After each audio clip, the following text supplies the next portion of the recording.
सुखदेव जी कहते हैं, हम तुम्हारी हैं। 32वां अध्याय, भगवान का प्रकट होकर गोपियों को सांत्वना देना।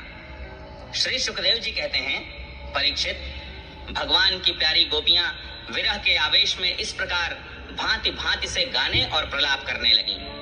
अपने कृष्ण प्यारे के दर्शन की लालसा से वे अपने को रोक न सकी। करुणाजनक सुमधुर स्वर से फूट फूट कर रोने लगी। ठीक उसी समय उनके बीचों बीच भगवान श्री कृष्ण प्रकट हो गए।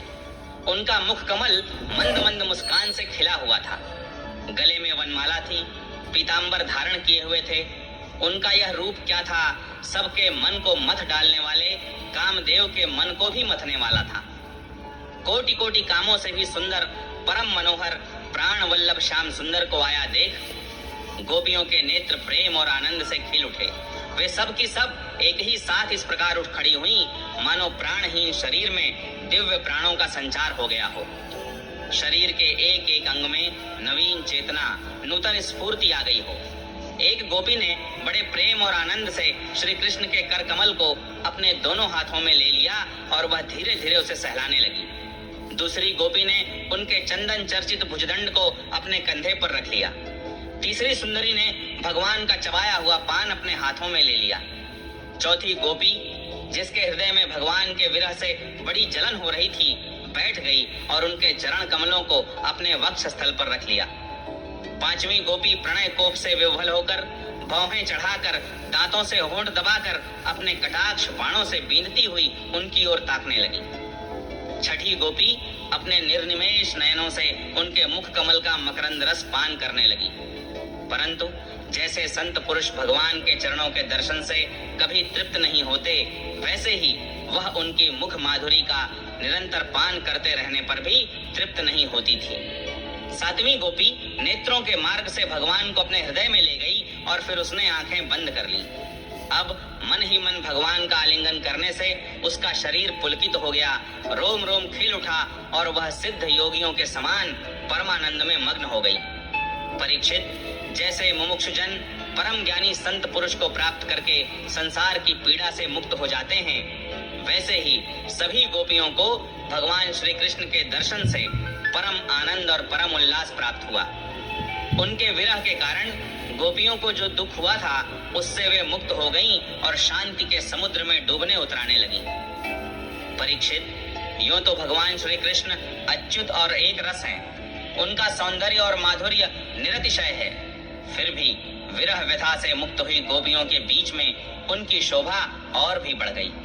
ठीक वैसे ही जैसे परमेश्वर अपने नित्य ज्ञान, बल आदि शक्तियों से सेवित होने पर और भी शोभायमान होता है। इसके बाद भगवान श्री कृष्ण ने उन व्रज सुंदरियों को साथ लेकर यमुना जी के पुलिन में प्रवेश किया। उस समय खिले हुए कुंद और मंदार के पुष्पों की सुरभि लेकर बड़ी ही शीतल और सुगंधित मंद मंद वायु चल रही थी और उसकी महक से मतवाले होकर भौरे इधर उधर मंडरा रहे थे। शरद पूर्णिमा के चंद्रमा की चांदनी अपनी निराली ही छटा दिखला रही थी। उसके कारण रात्रि के अंधकार का तो कहीं पता ही न था। सर्वत्र आनंद मंगल का ही साम्राज्य छाया था। वह पुलिन क्या था, यमुना जी ने स्वयं अपनी लहरों के हाथों भगवान की लीला के लिए सुकोमल बालुका का रंगमंच बना रखा था। परीक्षित, भगवान श्री कृष्ण के दर्शन से गोपियों के हृदय में इतने आनंद और इतने रस का उल्लास हुआ कि उनके हृदय की सारी याधि व्याधि मिट गई। जैसे कर्म कांड की श्रुतियां उसका वर्णन करते करते अंत में ज्ञान कांड का प्रतिपादन करने लगती हैं और फिर वे समस्त मनोरथों से ऊपर उठ जाती हैं, कृत कृत्य हो जाती हैं, वैसे ही गोपियां भी पूर्ण काम हो गईं। अब उन्होंने अपने वक्षस्थल पर लगी हुई रोली केसर से चिन्हित ओढ़नी को अपने परम प्यारे सुहृद श्री कृष्ण के विराजने के लिए बिछा दिया। बड़े बड़े योगेश्वर अपने योग साधन से पवित्र किए हुए हृदय में जिनके लिए आसन की कल्पना करते रहते हैं, किंतु फिर भी अपने हृदय सिंहासन पर बिठा नहीं पाते, वही सर्वशक्तिमान भगवान यमुना जी की रेती में गोपियों की ओढ़नी पर बैठ गए। सहस्त्र सहस्त्र गोपियों के बीच में उनसे पूजित होकर भगवान बड़े ही शोभायमान हो रहे थे।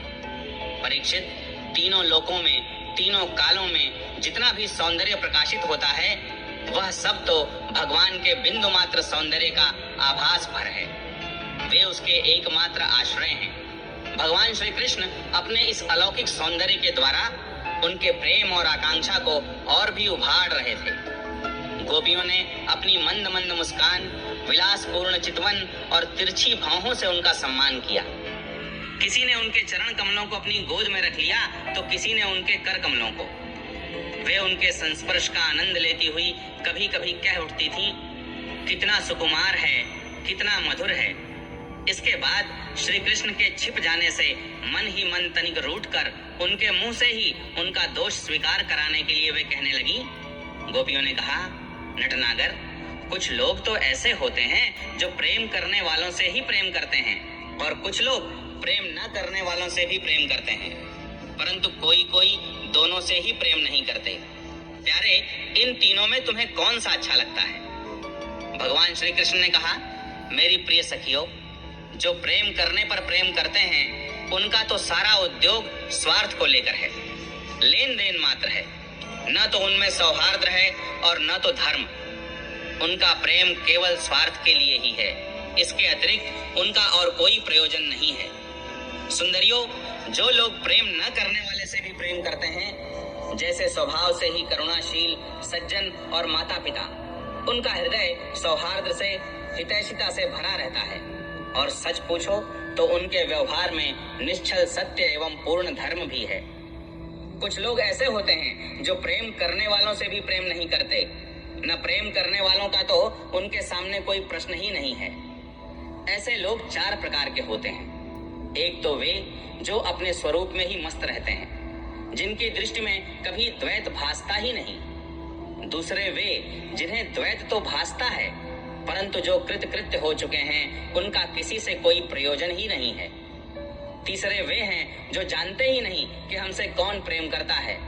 और चौथे वे हैं जो जानबूझकर अपना हित करने वाले परोपकारी गुरुतुल्य लोगों से भी द्रोह करते हैं, उनको सताना चाहते हैं। गोपियों, मैं तो प्रेम करने वालों से भी प्रेम का वैसा व्यवहार नहीं करता जैसा करना चाहिए।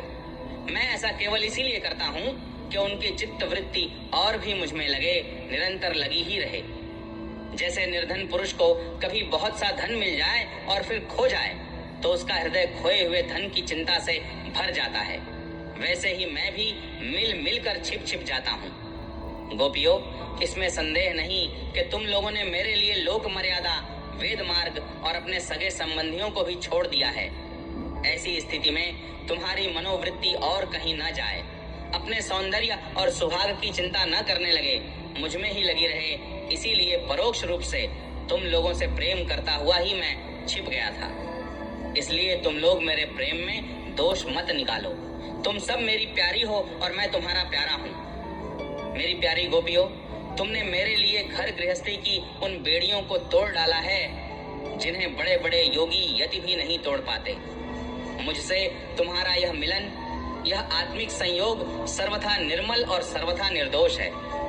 यदि मैं अमर शरीर से, अमर जीवन से अनंत काल तक तुम्हारे प्रेम, सेवा और त्याग का बदला चुकाना चाहूं तो भी नहीं चुका सकता। मैं जन्म जन्म के लिए तुम्हारा ऋणी हूँ। तुम अपने सौम्य स्वभाव से, प्रेम से मुझे उऋण कर सकती हो, परंतु मैं तो तुम्हारा ऋणी ही हूँ। 33वां